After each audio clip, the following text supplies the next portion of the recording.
सर्व नागरिकांना आवाहन करण्यात येत आहे की सध्या डासांमार्फत पसरणाऱ्या डेंग्यू या आजाराचा प्रसार रोखण्यासाठी प्रत्येकाने पुढीलप्रमाणे कार्यवाही करावी। डेंग्यू आजार एडिस इजिप्ती हा डास चावल्याने होतो। या डासांची पैदास साचलेल्या किंवा साचवलेल्या स्वच्छ पाण्यामध्ये होते। 8 दिवसांपेक्षा जास्त दिवस पाणी उघडे व साचून राहिल्यास त्यात डास अंडी घालतात। अंड्यांच्या अळ्या तयार होऊन पुढे डास तयार होतात।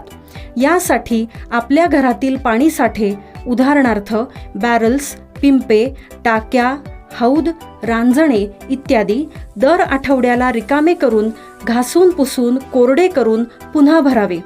1 दिवस कोरडा दिवस म्हणून पाळावा। पाणी साठ्यांना घट्ट झाकणे बसवावीत किंवा जुनी साडी, चादर, धोतर यांनी बांधून झाकून ठेवावीत, म्हणजे डास त्यात जाऊन अंडी घालणार नाहीत। घराच्या गच्चीवर, आजूबाजूला, अंगणात कोठेही पाणी साचू देऊ नये। भंगार सामान उघड्यावर टाकू नये, उदाहरणार्थ टायर्स, प्लास्टिक सामान, कुंड्या, टाकाऊ वस्तू इत्यादी। अशा सामानात पावसाचे पाणी साठून त्यात डेंग्यूच्या डासांची पैदास होते। घरातील कूलर्स, फ्रीजच्या पाठीमागील ट्रे हे देखील वेळोवेळी कोरडे करावेत। लक्षात ठेवा, नुसत्या फवारणीने डास घनता कमी होत नाही, तर त्यासाठी डास पैदास ठिकाणे नष्ट करणे ही आपल्या सर्वांची जबाबदारी आहे। कोणताही ताप अंगावर न काढता जवळच्या शासकीय रुग्णालयात मोफत औषधोपचार घ्या। अशा प्रकारे नागरिकांनी सहकार्य केल्यास डेंग्यूचा प्रसार रोखणे सहज शक्य आहे।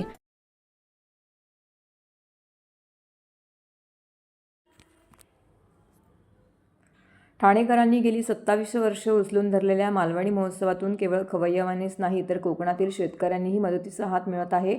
एकाच छताखाली सर्व काही मिळण्याचं ठिकाण असलेल्या महोत्सवामध्ये यंदा सांस्कृतिक, धार्मिक, अग्निहोत्र, साहित्यप्रेमींची भूकही भागवली जाणार आहे, असं प्रतिपादन आमदार संजय केळकर यांनी केलं आहे। कोकण ग्रामविकास मंडळातर्फे आयोजक भाजप नगरसेवक सीताराम राणे यांनी 8 ते 18 फेब्रुवारी या कालावधीमध्ये स्वर्गीय अजितदादा पवार महोत्सवी नगरी, शिवाईनगर उन्नती मैदान येथे मालवणी महोत्सव 2026चं भव्य आयोजन केलं आहे। रविवारी 8 फेब्रुवारी रोजी सायंकाळी ठाण्याचे जनसेवक आमदार संजय केळकर आणि कोकण पदवीधर मतदारसंघाचे आमदार ॲडव्होकेट निरंजन डावकर यांच्या हस्ते या महोत्सवाचं उद्घाटन पार पडलं।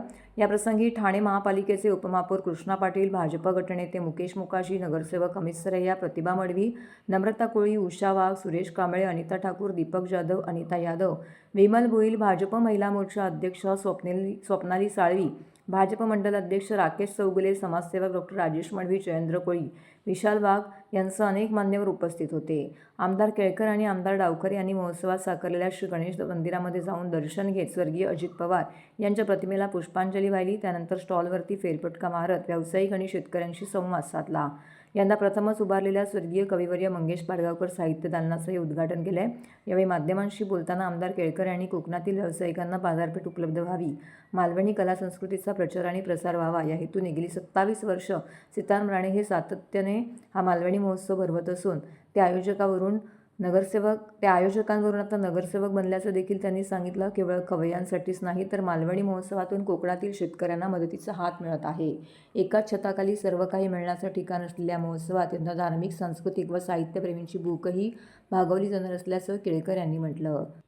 तर आमदार निरंजन डावकर यांनी सीताराम राणे या कोकणातील माणसाने मालवणी महोत्सवाच्या माध्यमातून गेली 27 वर्ष कोकणाचे नाते शहरवासियांशी जोडून ठेवले असून एक प्रकारे चळवळ जिवंत ठेवली आहे। शेतकऱ्यांसोबतच कोकणातील व्यावसायिकांना उत्तम व्यासपीठ मिळवून देणाऱ्या आयोजक नगरसेवक सीताराम राणे यांचा हा उपक्रम वाखाणण्यासारखा असल्याचं कौतुक उद्गार काढले। आज मालवणी महोत्सवाला सुरुवात झाली आहे। हे 27वं वर्ष आहे आणि ग्रामविकास मंडळ आणि सीताराम राणे यांच्या पुढाकाराने दरवर्षी नाविन्यपूर्ण अशा प्रकारचा हा उत्सव भरतो आणि विविध म्हणजे मंदिरसुद्धा आहे। विघ्नहर्त्याचं दर्शन घेऊन मग तुम्ही या उत्सवामध्ये सहभागी होऊ शकता। निरनिराळ्या प्रकारचे कार्यक्रम पण ठेवले जातात आणि आज आता मालवणी महोत्सवाचं आम्ही उद्घाटन केलं आहे आणि पुढचे काही दिवस जे आहेत ते अनेक हजारो लोक या ठिकाणी येऊन जातात। हा ठाणेचा नाही तर ठाणे जिल्ह्याचा एक जंक्शन महोत्सव आहे असं म्हणायला हरकत नाही। संबंध या सगळ्या परिसरामधली लोक याला आवर्जून उपस्थिती लावतात आणि या ठिकाणी आवडते खाद्यपदार्थही मिळतात.